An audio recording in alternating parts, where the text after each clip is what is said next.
the board retreat recently, I was seated next to Maureen as she shared about what first brought her to UUCiL. She was looking for a place to get married, to Kathy. It was 1997. The wedding wouldn't be state sanctioned, wouldn't be legally recognized, but that wasn't what mattered. Maybe it mattered a great deal, but it paled in comparison to their determination to make a sacred and lifelong commitment to one another. Maureen was worried they'd be turned down. One of our late and often remembered to me members, Claire Nelson, told her to check us out anyhow. She assured her they would be welcomed, and Claire was right. They rented the space, invited 100 people, and 2 friends officiated. They got married here again in 2008, when the state of California finally caught up with all our hearts and ways of being and loving. At that finally legal celebration, in recognition of their marriage, the UUCiL minister officiated. Wendy was there. Maureen tells me she played Going to the Chapel. Maybe some of you were there too. I hope so. What a gift it is to know this happened here. What a gift it would be to remember. On one of my first Sundays with you all, Maureen and Kathy shared their joy in celebrating 38 years of marriage, and my heart leapt. I didn't dwell on it in the moment, but I stayed wondering why it meant so much to me to hear that. Why was my heart bursting? Why did I feel I might weep or happy curse or do a cartwheel? The answer found me eventually in the form of gratitude. It's really rare to get to know and celebrate so very many years of a gay marriage.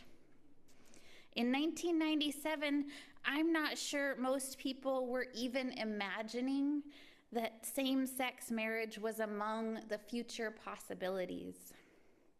Sometimes a perceived limitation can be so all-pervading that we fail even to imagine a world without it. Lesser alternatives feel allowable. We're tempted by perceived limitations to compromise equal rights for all, forsaking the fullness of our humanity. There are so many people who went before me and made my life, my choices, my dreams, my imaginings possible. If I'm looking for gratitude, for it to motivate and inspire me, for it to be really real and deeply felt, this is where I look. It's the intersection of I would not be here without you, and there but for the grace of God go I. It's a powerful place to kneel and to bow, to stretch out in full pranam, aching with humility, brimming with awe and wonder, ready to accept the gifts and responsibilities of my time, to make an offering, to make the world a place where the next people arrive to feel the dream of themselves suddenly more possible. There are 2 particular places where I am wildly aware that I've been passed the baton in the midst of a race still being run and long ago begun. In marriage equality and spiritual and religious revolution and liberation, I receive the baton, and with it, the privilege of those that have gone before me, the responsibility of the present moment, and the duty to hold hope for future generations as I do my work in the world. These aren't the only causes in which I continue to add to the efforts of my forebears or feel passionately called to contribute, but these are fundamental to my identity. And when I consider the immense and immeasurable contributions of the people that went before me to lay the groundwork for the world that I arrived to, I am overwhelmed with gratitude. The sort of gratitude that moves me to say, thank you, thank you, thank you for going first. I am, because you are. Author and activist Dan Savage tells a wonderful story of his coming out that touches on the foundations of both sources of my own easy, inspired gratitude. As he remembers coming out first to himself, he offers, "Luckily for my sanity, I didn't think, oh my God, I'm going to hell. I thought, that can't be right. What the church, my church, says about me, they have to be wrong." Savage continued questioning the Catholicism of his youth, saying, "Soon I was contemplating the possibility that the church was wrong about other stuff. Maybe lots of other stuff. The odds of virgin births, the virtues of celibacy, the evils of masturbation, and it didn't take long to arrive at the biggest doubt of all, the existence of God." And that was that. Coming out to his mother, he remembers that she took it hard. Her first impulse was to call a priest. God bless Father Tom, who, when my mother, distraught, told him I'd just come out to her, placed a hand on my mother's knee and came out to her himself. Imagine that with me. Those moments of bravery and determination stacking up one on top of another. Feel the gratitude building. That bold and loving offering of truth from Father Tom invited a beginning where there might have otherwise been an end. As a final point of inspiration, Dan Savage shares, "My mother came around fast and came out swinging. Rainbow stickers on her car, a P-flag membership, and an ultimatum delivered to the entire extended family. Anyone who had a problem with me had a much bigger problem with her." Hearing that story always makes me cry. So often we hear the stories of when coming out did not go well, and I think it matters to also pay attention to the ones where love wins the day. There is more to this story, and it's so good. I'll find a way to share the whole piece with you if you ask me after worship. But to have someone show up for you that way, to be loved like that. Love wins the day whenever someone is willing to re-examine their deeply held religious beliefs in order to love you well and truly, to embrace the fullness of your humanity, even where it conflicts with what they've always thought was true.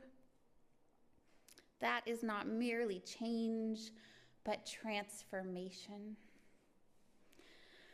Determination, bravery, gratitude, and generosity. These qualities and practices have the power to transform. Gratitude can feel so simple, almost trite, perfunctory. Gratitude can seem like it's for beginners, when really it's just a good place to begin but it remains part of a very advanced and complex and fancy spiritual practice life. Angela encouraged us just last week to listen to stories of gratitude. And she reminded us that this radical act of listening can shift deep patterns and habits of thought and promote our spiritual and emotional well-being. Gratitude is good for us. It's part of how we heal and part of how we grow. We can practice gratitude and expect to improve at it. I always find that so heartening. Have you known or loved someone who just couldn't say thank you? Like there was something in the way and those words just went missing from their vocabulary. In my experience, these are often the same people that find themselves unable to say, "I'm sorry." And it makes me wonder if gratitude and forgiveness work together like biceps and triceps. Two muscle groups with opposing forces and functions, but together they stabilize the bones of the arm and make all sorts of movement possible. As I share with you these stories and sources of my own growth and gratitude, I realize that determination and bravery are part of what I believe nurtures and encourages gratitude for me. These are qualities that move me.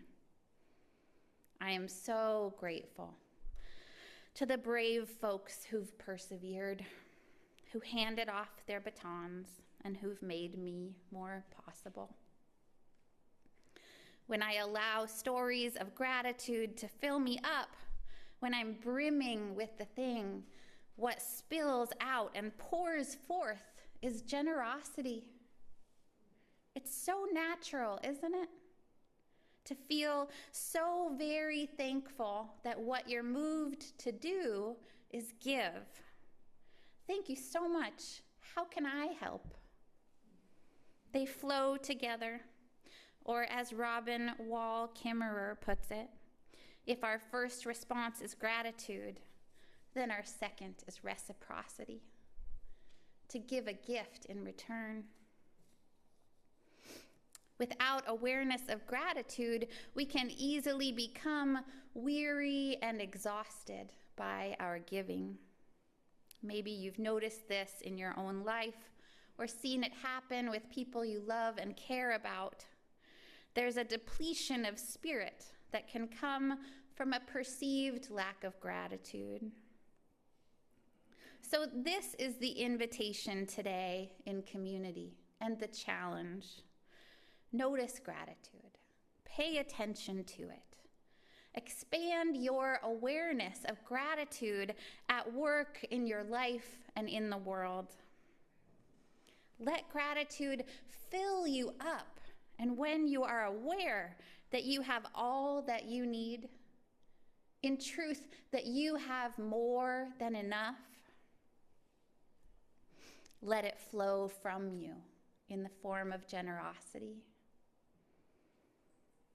May we notice gratitude, feel it deeply, and give it away freely, with joy and ease.